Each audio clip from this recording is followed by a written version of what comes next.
welcome to Basketball Talk Pro. My name is Ron Ekker.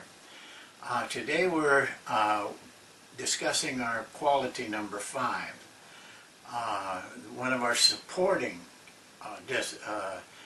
qualities of a coach.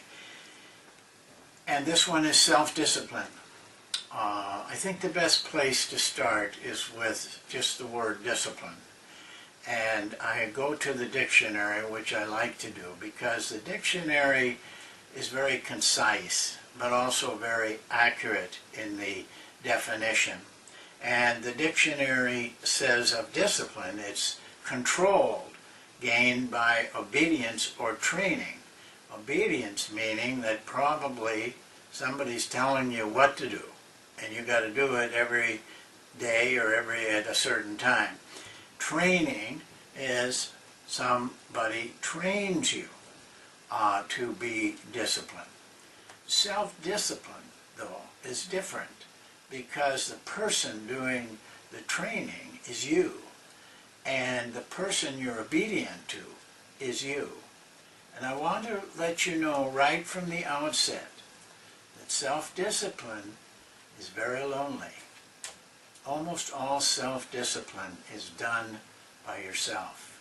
You are the only person that evaluates it. You are the only person that knows you are honestly living up to the goals that you're trying to get with disciplining yourself to an activity or a mode of thinking, whatever it might be. I'd like to give you just some keys to self-discipline. First of all, self-discipline must be directed to something of value. You can have self-discipline in some really negative areas and also some harmful areas. You have to determine what is valuable enough to spend your time and make the sacrifice you're going to have to make to discipline yourself to do the activity when you say you're going to do it. It can be a physical activity, it can be a moral activity, it can be an intellectual activity, but it has to have some value to what you're trying to attain. As a coach, it has to be directing you towards something that can be of help to your team and your players. It should be simple. Don't make it complicated. You'll quit doing it very quickly. And don't make a lot of them. Don't try to discipline yourself to many activities. Just a few. Just do those things that are really necessary and helpful to you. I like to see, and I work personally this way, I have one for my health, one for my mental aspects, and one for professional things that I try to attain and work on every day. Now, in order for it to work effectively, you have to make it a habit. Take, for example, brushing your teeth. Most people get up in the morning and brush their teeth, or sometime, I hope most people do. And after a while, I mean now, by this time, you do it out of habit. You don't think about it.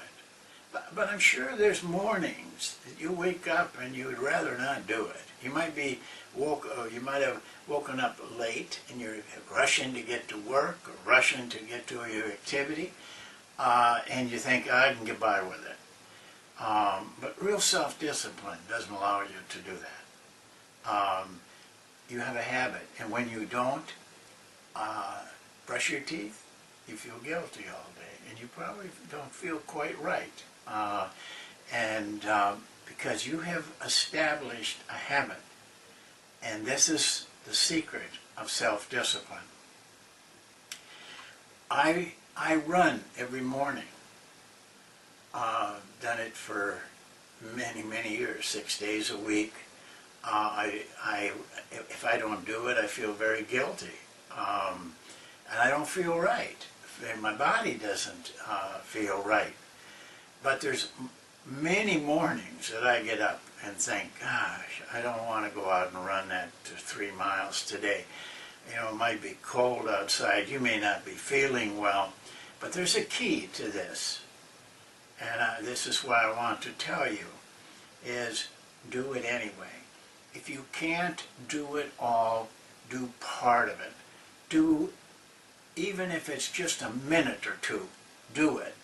Because if you say to yourself, I'm not going to do it today, and you miss today, tomorrow it's going to be easier to say, I'm not going to do it today, I'll make up for it over the weekend, and you're breaking your habit. So do it. Do something about it. And the other thing is set a time. Set a time where you have the least amount of distractions, and stay with that time. It helps you. It becomes a habit for you. Be very persistent on doing it every day. I take a day off, and I think it's okay to take a day off, as long as that's part of your plan. But you're not taking it off because you just don't want to do it that day. I look forward to Sundays. I don't run on Sundays. But because it's a plan, it doesn't affect my weekly running. Another thing that helps you is keep track of it. Write it down. Keep a journal. Keep a chart. Whatever you have decided you want to direct yourself to, keep a chart on it. I've kept my weight, the minutes I've run, the minutes I walk, along with it. I go back years and years of that chart. But what it does is every day it makes me aware of accomplishing something, for one thing. And secondly, if I've got a blank space in that chart, that doesn't sit well with me. It makes me a little bit guilty. Keeping track of yourself helps you in motivating you to do it. It also is a reminder that you're letting down. I would advise that very strongly. The other thing I would advise in this area is set reasonable goals. I think you need a goal. I think you need a goal that you're working towards. But set a reasonable goal. Set one that you can meet, then set a higher one that you can meet, and then a higher one. And pretty soon you're there. When I started, I could only run 5 minutes. My goal was to increase 1 minute every day. Well, if you can do 5, you can do 6. If you can do 6, you can do 7.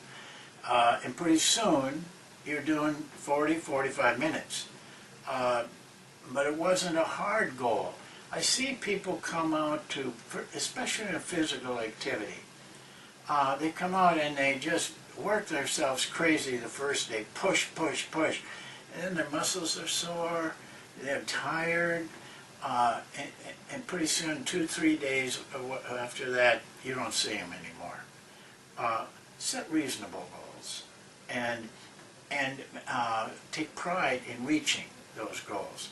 Because every day you reach a goal, the next goal is that much easier. You're layering on this activity. As I said, self-discipline is a support for substance, independence, concentration. Those are primary qualities in my mind. But they need support, and self-discipline is certainly one of the support qualities that are necessary. I don't believe you can make the progress you need to make in those primary qualities without self-discipline. Very important in your life. That's number 5. We have 2 more to go, and they're both support, but they're also very important.